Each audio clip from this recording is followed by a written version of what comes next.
सद्बुद्धि, सन्मार्ग और कार्य का संकल्प देना, अडिग रहे विश्वास तुम पर, ऐसा अंतः कर देना। मेरे हृदय में आने में तुम्हें कोई संकोच न हो।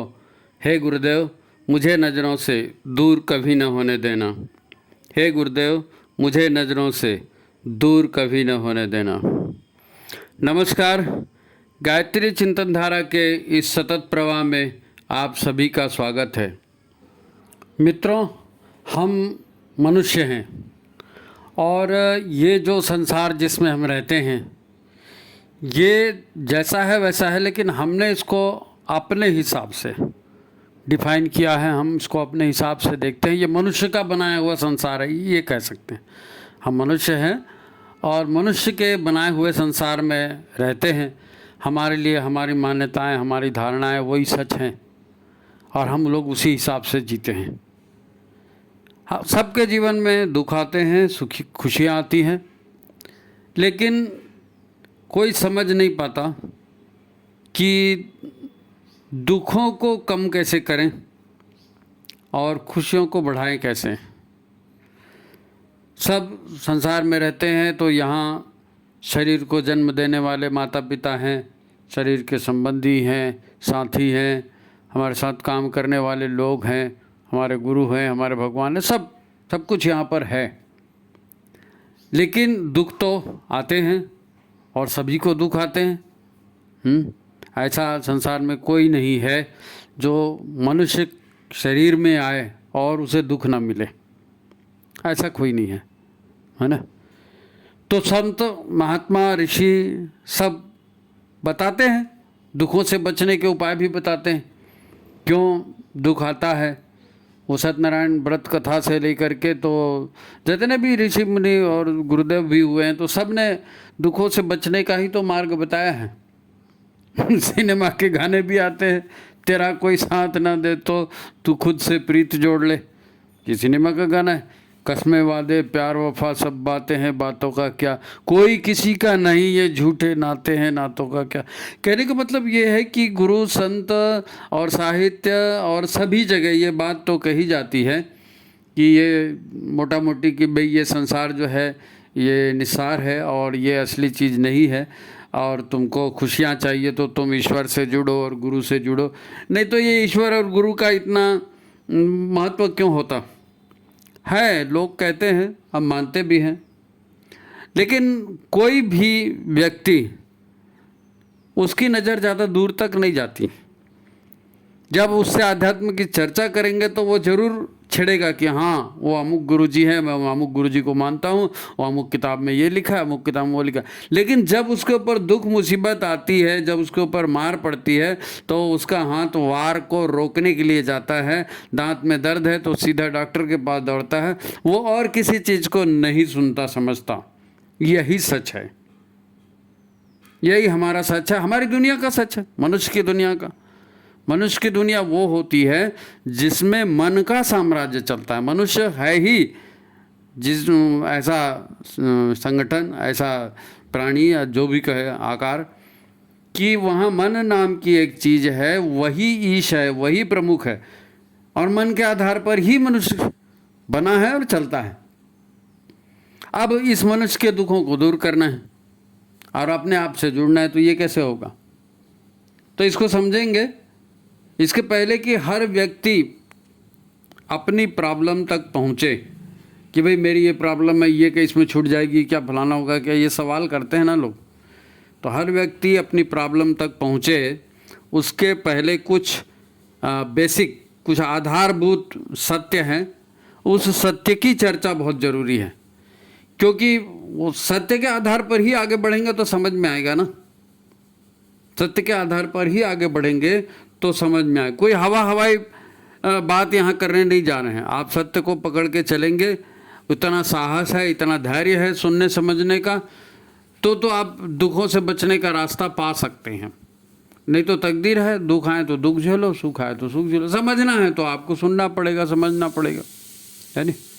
तो पहली और सबसे महत्वपूर्ण बात, हम जिसे मनुष्य कहते हैं, ये संपूर्ण अति विशाल संरचना है नहीं, जिसको हम ब्रह्मांड कहते हैं, उसकी एक छोटी सी इकाई मात्र है।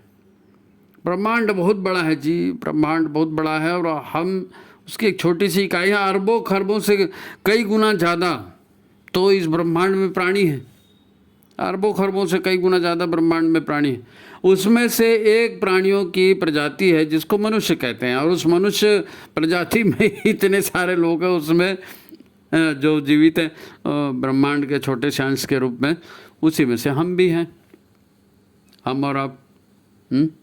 ये ब्रह्मांड और कुछ नहीं, ऊर्जाओं के कंपन मात्र हैं, और ये कंपन ब्रह्मांडीय चेतना की उपस्थिति में होता है। फिर से कहूँ, ब्रह्मांड और कुछ नहीं है, ऊर्जा कणों के कंपन मात्र हैं, और ये कंपन भी ब्रह्मांडीय चेतना की उपस्थिति में ही होते हैं। तो हम जिसे मैं फलाना, मैं ठिकाना, मैं श्री श्री 1008, ये जो मैं अपने आप को समझ रहा हूँ, या आपने आप को महिला है तो समझती है ना, अपने आप जिसको कहते हैं ना तोपचंद, तो हम अपने आप को चाहे जितना तोपचंद समझ लें, हम क्या हैं?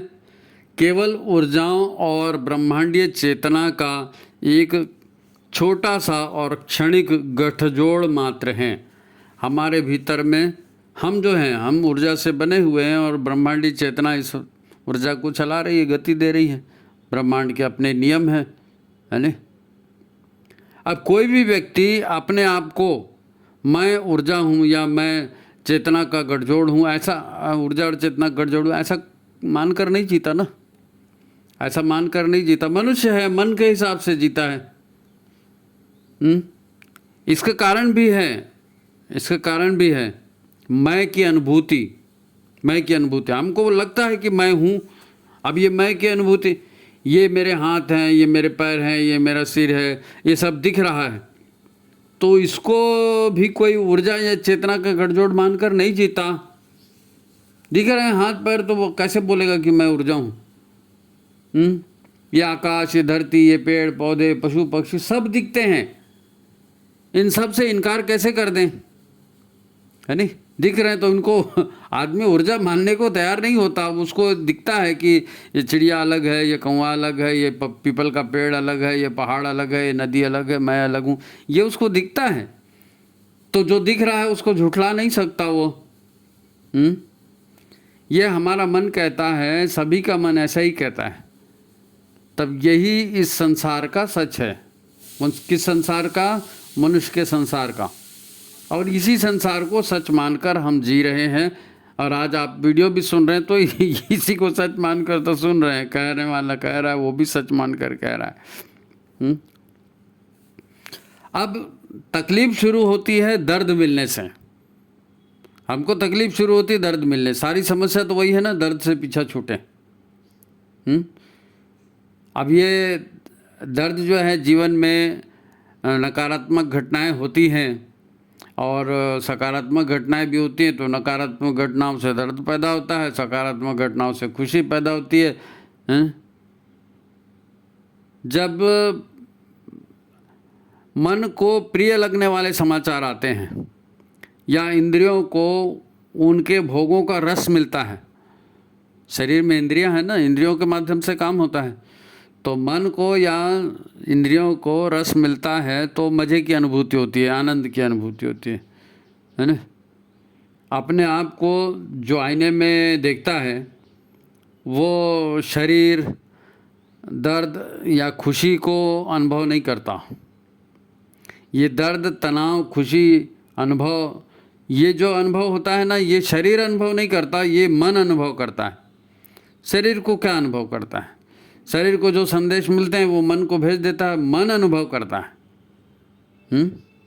शरीर है वो उपकरण है ना। अब मन को किसी ने आज तक देखा नहीं, मन को किसी ने आज तक देखा नहीं। मन का आकार, प्रकार, रंग कोई नहीं बता सकता।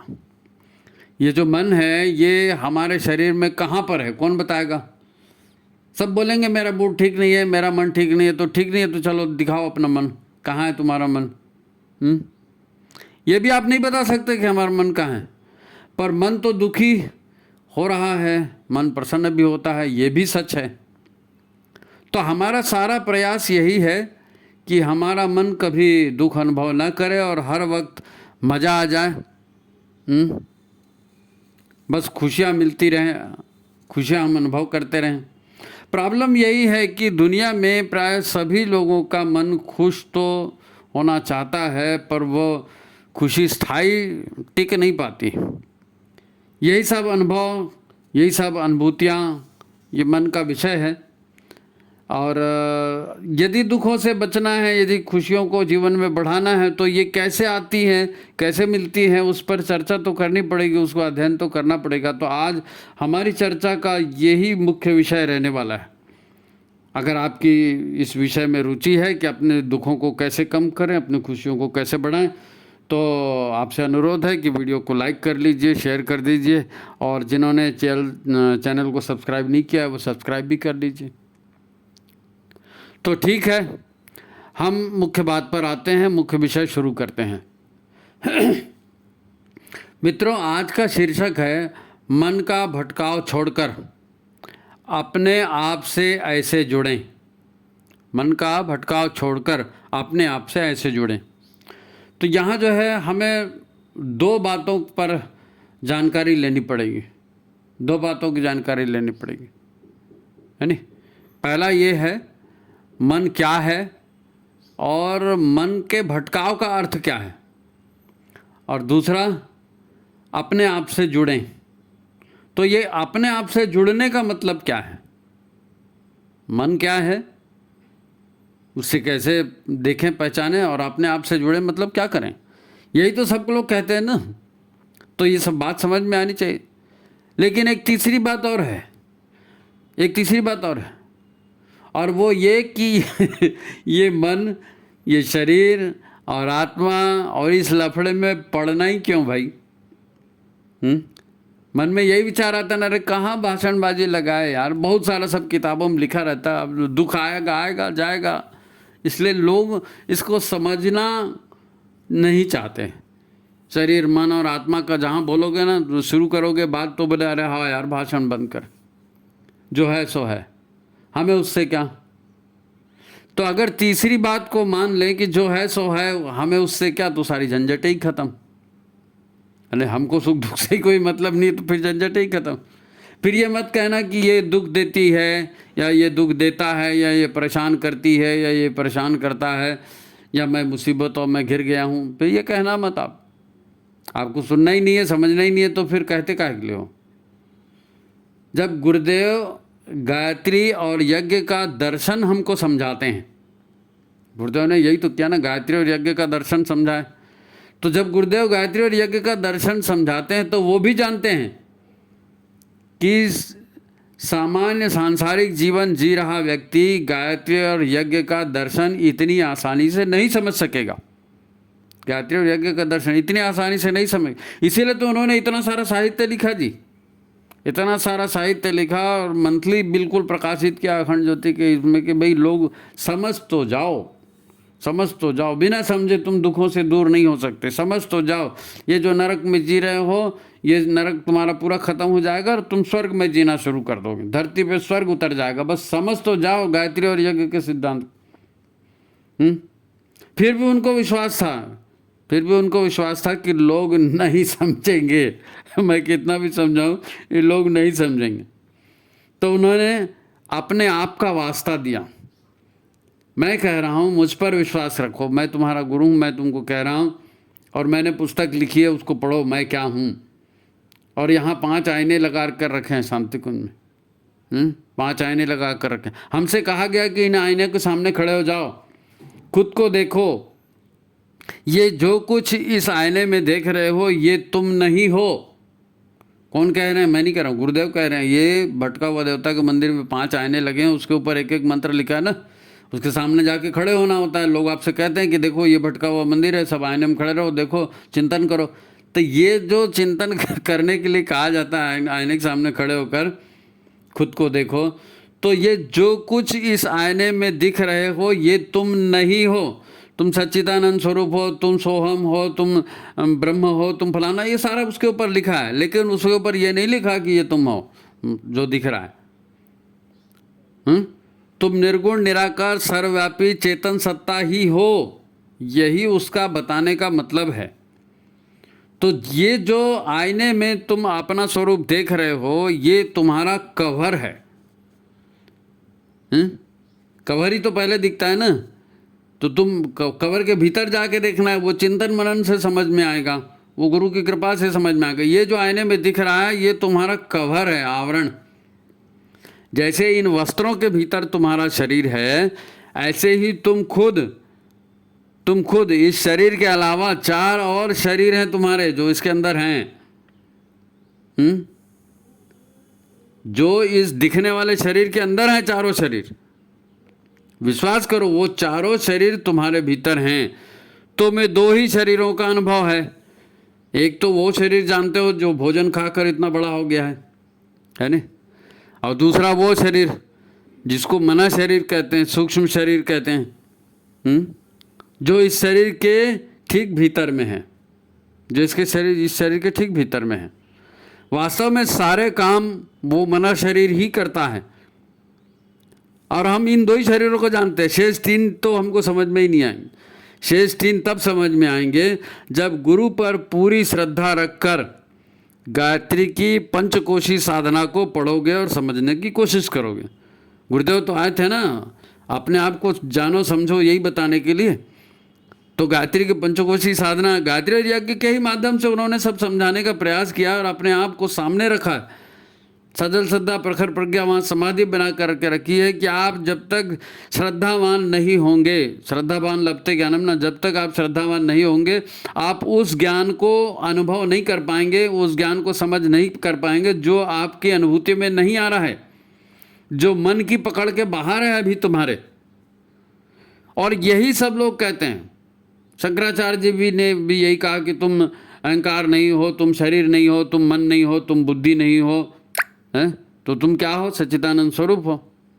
गुरुदेव ने भी यही कहा।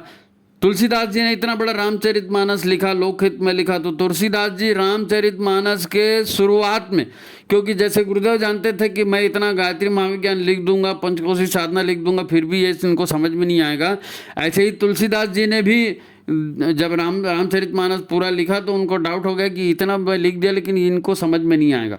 तो शुरुआत में ही उन्होंने वंदना लिखी, बंदऊ गुरुपद कंज कृपा सिंधु नर रूप हरि, बंदऊ गुरुपद कंज कृपा सिंधु नर रूप हरि, महामोह तम पुंज जासु वचन रविकर निकर। मैं गुरु के चरण वंदना कर रहा हूँ, गुरु के चरणों में हूँ। गुरु हमारे कृपा सिंधु हैं और नर रूप में दिखते जरूर हैं लेकिन वास्तव में वही परमात्मा हैं।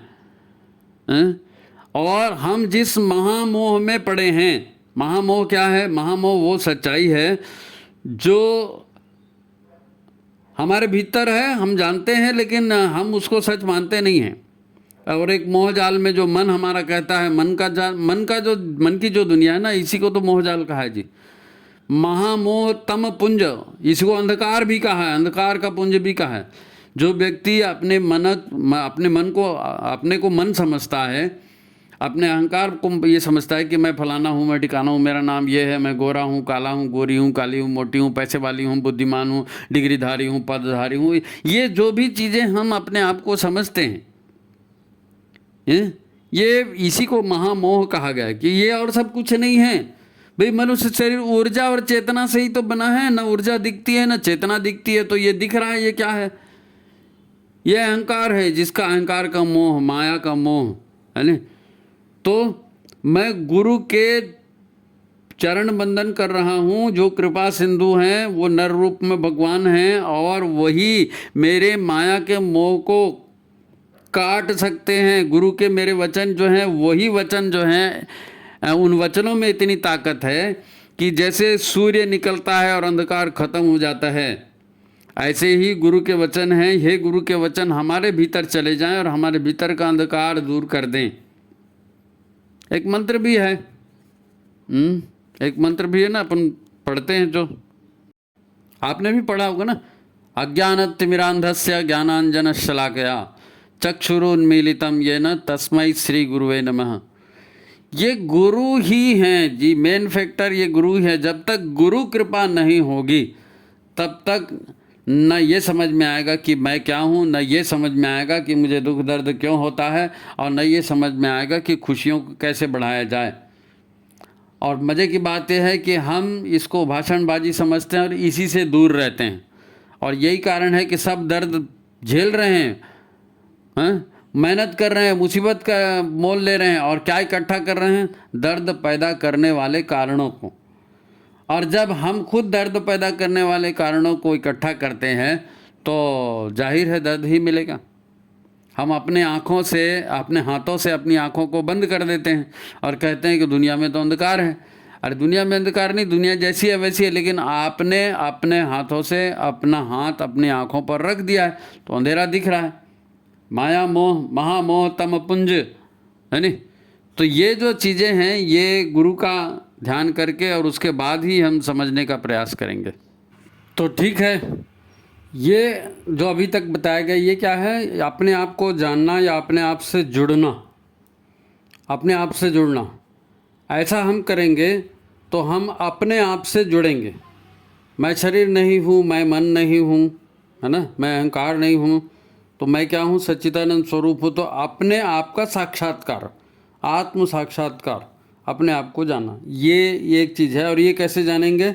ये गुरु के माध्यम से जानेंगे। गुरु ने जो भी साहित्य लिखा है, बताया है, गुरु के प्रति श्रद्धा रखेंगे और विश्वास रखेंगे तो ये चीज़ अनुभव में आएगी।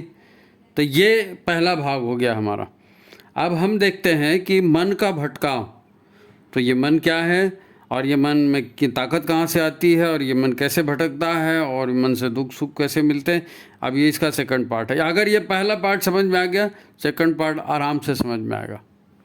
देखो, जब हमने गुरुदेव की बात मान ली कि तुम सच्चिदानंद स्वरूप हो, मतलब ये जो सच्चिदानंद शब्द है ना, सत चित और आनंद, तुम सत्य स्वरूप हो, शाश्वत हो, आनंद स्वरूप हो, तो दुख नहीं होना चाहिए और मरना भी नहीं चाहिए। दुख भी नहीं होना चाहिए, मरना भी नहीं चाहिए। गुरु की बात मान रहे हो ना, उसको सत्य को स्वीकार कर रहे हो, तो ये नहीं होना चाहिए। तो फिर दुख तो है, दुख तो है। अब शरीर है, तो हमारे भीतर क्या है? शरीर है, मन है और चेतना है, आत्मा है। तो चेतना अगर सच्चिदानंद स्वरूप है और शरीर नष्ट हो जाने वाला है, मुट्ठी भर राख में बदल जाएगा, तो मुट्ठी भर राख क्या? अणु परमाणुओं का मतलब वही ऊर्जा के वाइब्रेशन। तो शरीर ऊर्जा के वाइब्रेशन है, आत्मा चेतना स्वरूप है। तो ये सुख दुख वाली बात तो मन से ही आई ना, सुख दुख वाली बात मन से ही आई। तो सारी जड़, अगर खुशियाँ पाना है तो मन को समझना पड़ेगा, दुख पाना है तो मन को समझना पड़ेगा, है नहीं? अब मन क्या है? मन जो है विचार, मन का मुख्य क्या है? विचार, भावना। अपन उसको सांख्य के दर्शन की भाषा में क्या कहते हैं कि शरीर जो है, सूक्ष्म शरीर जो है, 4 तत्वों से बना है।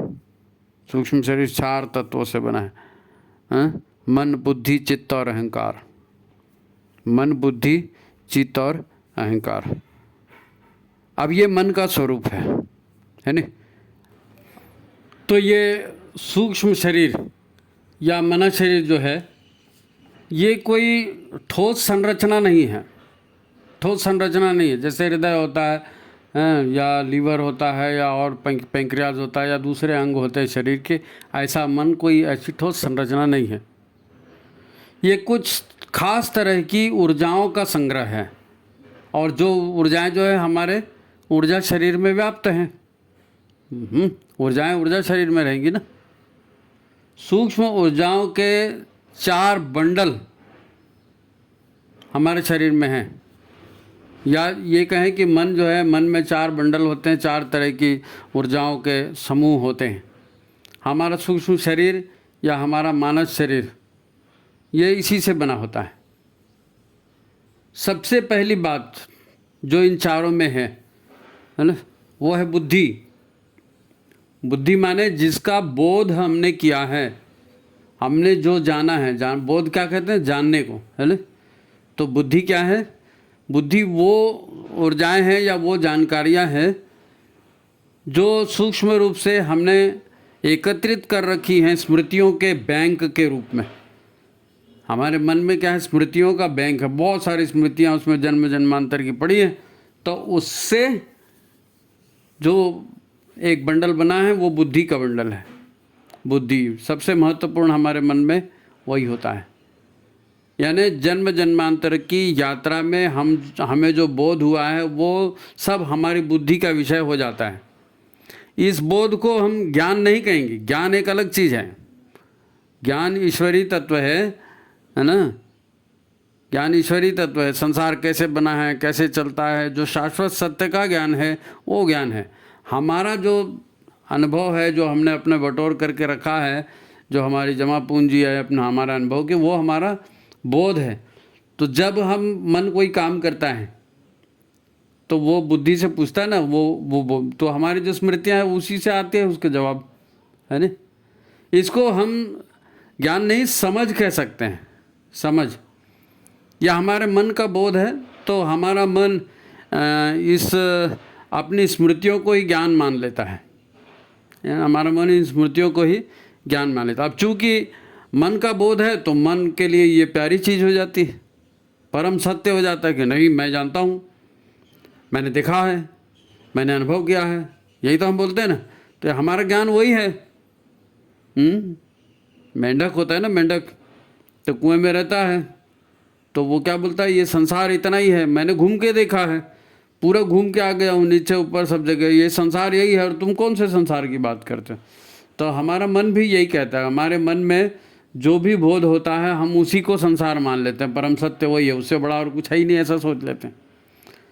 जब कोई प्रसंग आता है कि भाई ये काम करना है कि नहीं करना है, मन को कुछ करना है शरीर के माध्यम से, तो वो इसको बुद्धि से पूछता है।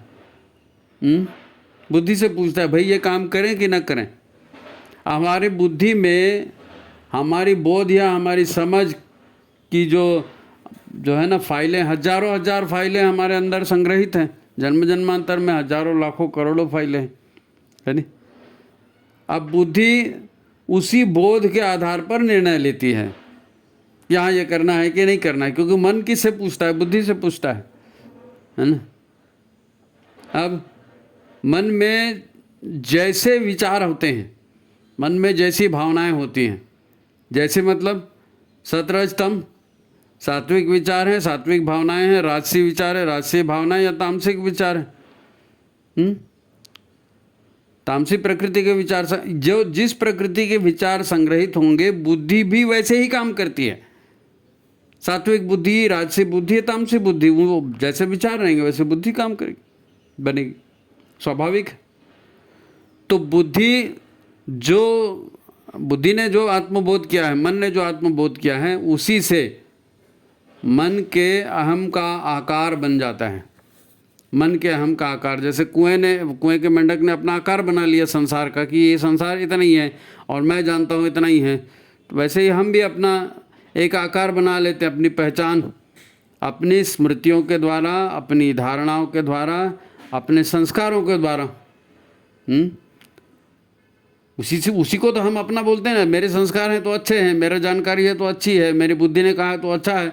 इसी से तो यही तो अहम है, इसी से तो झगड़े होते हैं, है ना। तो ये हम इसी के आधार पर व्यक्ति का जन्म होता है, शरीर भी मिलता है मन को, तो इसी के आधार पर तो मिलता है। कहते हैं ना, मन आखिरी बार जो सोचता है उसी के आधार पर उसका जन्म होता है। मन उसी पर टिक गया, जहाँ जिस विचार पर मन टिक जाता है ना, तो हम जानते हैं कि काम कैसे होता है। काम मन के माध्यम से होता है, और मन में जो विचार आया उस विचार पर आपने ध्यान लगाया, उस विचार पर ध्यान लगाया या उस विचार पर मन टिक गया। तो मन जो है प्राणों का वाहक है। जहाँ मन टिक जाता है वहाँ प्राण जाना शुरू हो जाते हैं, या वहीं पर चेतना जानी शुरू हो जाती है, ईश्वरीय शक्ति वहाँ जानी शुरू होती है, और वहीं काम होता है। इसलिए मन लगा कर करो बोलते हैं ना, मतलब मन लगेगा, मतलब उसमें प्राण लगेगा तो काम होगा, है ना। मन का मानना है कि बुद्धि ठीक कहती है, यही मैं हूँ, यही सच है। सारी प्राण शक्ति फिर इसी में जुट जाती है। किस में? मन के इस विचार में। आभासी सत्य की रक्षा के लिए। इसीलिए तो व्यक्ति अपने विचार, अपनी मान्यता, अपना जो है क्या कहना चाहिए उसको, संसार बना लेता है मान्यता के हिसाब से, है ना, और इसको खंडित होने नहीं देना चाहता। तुम मेरे को झूठ मत बोलो, मैं जानता हूँ यही सच है। पूरी ताकत लगा देता है मन, यही सच है, इसी को मानो, और जो मानेगा सच वो हमारा दोस्त है, और जो नहीं मानेगा वो बुरा आदमी है, वो फालतू आदमी है, तो उससे दूर रहो, उसको दूर भगाओ। राग और द्वेष अपने अहम की संतुष्टि के हिसाब से ही तो बनते हैं। अनुराग प्रेम करेंगे, द्वेष दुश्मनी करेंगे, मान्यता धारणा के हिसाब से ही बनेंगे। तो मन ये जो विचार या भाव बनाता है अहंकार के रूप में, यही हमारे जीवन का जो है वो वास्तविक स्वरूप बनाते हैं। अहंकार और धारणाएं और मन विचार, यही जो है हमारे जीवन का वास्तविक स्वरूप बनाते हैं। मनुष्य जैसा सोचता है वैसे बन जाता है, गुरुदेव ने कहा ना, जैसा सोचता है वैसे बन जाते हैं। तो हमारा अहम हमारी पहचान बना देता है। इन्हीं भाव तरंगों, इन्हीं मान्यताओं, इन्हीं धारणाओं के सहारे जन्म जन्मांतर तक गाड़ी चलते रहती है। व्यक्ति जन्म भर किसी से अनुराग करेगा, किसी से द्वेष करेगा, फिर मर जाएगा, फिर जिससे द्वेष किया वो बदला लेगा, फिर आप उसका बदला लेंगे, वो उसका बदला लेंगे। जन्म जन्मांतर तक क्रिया प्रतिक्रिया चलते रहती है। ये क्रिया प्रतिक्रिया चलते रहती है। जीवन में इस पर रोक कब लगती है? रोक कब लगती है? भवसागर में भटकी भटकी थकी जीव आत्मा, ज्ञान का दीप जला लो मिले परमात्मा। तो ये ज्ञान का दीप जलाने वाले गुरु ही हैं। गुरु की कृपा होगी तो ज्ञान का दीपक जलेगा, तो तुम इस कर्म बंधन या जो भी आप भावनाओं का सागर है, या जो भी मन की उठापटक है, मन का भटकाव जिसको कह रहे हैं, शीर्षक में उसी को मन का भटकाव कहा गया। मन भटकता रहता है, किसी को भी दोस्त, किसी को भी दुश्मन बना लेता है। तो ये इस प्रकार से विचारों, भावनाओं, मान्यताओं, धारणाओं, अहंकार के आधार पर मन जो है प्राण को लगाते रहता है, और फिर मन भटकते रहता है। कभी कुछ सोचता है, कभी कुछ सोचता है, कभी कुछ सोचता है। तो गुरु कृपा हमको भटकने से बचाती है। गुरु हमसे घृणा नहीं करते, है ना, गुरु हमसे प्रेम करते हैं, हमको बुलाते हैं, वो हमारी कमजोरियों को जानते हैं। और इसलिए हमारे गुरुदेव ने हमको क्या कहा? हमारे गुरुदेव ने हमको कहा कि आत्मशोधन कीजिए। तो आत्मशोधन काहे का? यही सूक्ष्म शरीर का, ये जो 4 बंडल सूक्ष्म शरीर में है, मन, बुद्धि, चित्त, अहंकार, इसी का शोधन करना है, इसी का शोधन करना है। और इसके शोधन की शुरुआत क्यों करनी है? क्योंकि मन ठीक होगा, विचार ठीक होंगे, तो चिंतन ठीक होगा, तो कर्म ठीक होगा, तो कर्मों के परिणाम ठीक निकलेंगे, तो आप दुखों से दूर रहेंगे। ये कितना लंबा कनेक्शन है, दुखों से दूर रहेंगे। तो बेसिक चीज़ आत्मशोधन, बेसिक चीज़ ठीक है, लेकिन आत्मशोधन 2 चीज़ों के द्वारा कर रहे हैं गुरुदेव। पहला काहे से? गायत्री माने सद्बुद्धि। हमने जिसको बुद्धि मान कर रखा है, हमने जिसको बुद्धि मान कर रखा है, हमने जिसको ज्ञान मान कर रखा है, जिसके आधार पर हम जीते और ठोकरे खाते रहते हैं भावनाओं के सागर। गुरुदेव ने कहा ये भावना होना नहीं, आप सद्बुद्धि का आवाहन कीजिए अपने अंदर में। आप बुलाएंगे सद्बुद्धि को तो सद्बुद्धि आएगी। आप उससे प्रार्थना कीजिए कि धियो यो न प्रचोदयात्। जब बुद्धि ठीक आएगी तो मन उससे पूछेगा कि करूं कि नहीं करूं, तो बुद्धि सही निर्णय देगी, और यहाँ से शुरुआत होगी भटकाव के रोकने की। और जब भटकाव रुकेगा, बुद्धि शुद्ध होगी, चित्त शुद्ध होगा, संस्कार शुद्ध होंगे, तो हमारा आत्मस्वरूप स्वयं हमारे सामने में आएगा, स्वयं हमारे सामने में आएगा। आत्म जागरण अपन ने पहले बताया ना, पहला अपन ने आत्म जागरण को ही लिया था, मैं क्या हूँ और कैसे हूँ करके, है ना। और दूसरा ये काहे का? ये मन के भटकाव की बात आई कि दुखों से बचना है तो मन के भटकाव को रोकना है।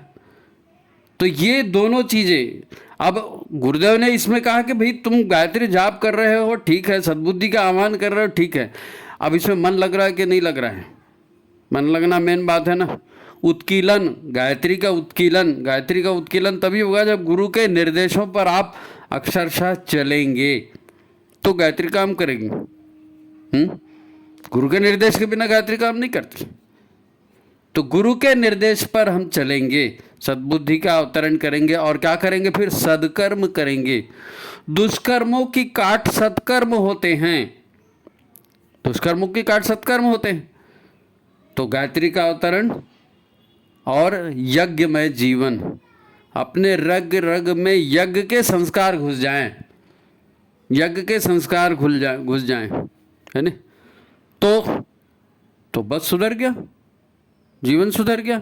गायत्री और यज्ञ, यही गायत्री और यज्ञ का विधान है। इसी को गायत्री महाविज्ञान में समझाया है। यही गुरु का प्रसाद है, यही वंदनी माता जी का प्रसाद है। माता जी की जन्म शताब्दी पर यही आदेश आया था कि गायत्री चिंतन धारा के माध्यम से गायत्री का जीवन दर्शन लोगों तक पहुंचाओ। आदेश मिला था। पहला खंड आपके सामने प्रस्तुत है, अगला खंड और होगा जिसमें आपको बताएंगे कि आपको अपने मन के साथ व्यवहार कैसे करना है ना।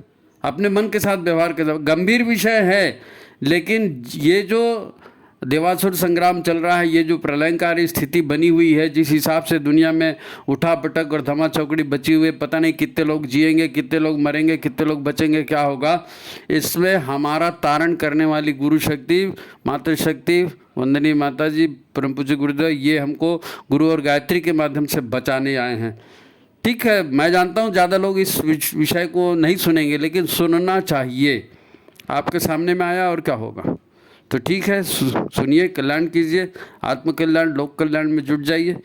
ठीक है, सभी को प्रणाम। आज की बात समाप्त। लाइक और शेयर कर दीजिए, ज़्यादा से ज़्यादा लोगों तक इसको पहुंचा दीजिए।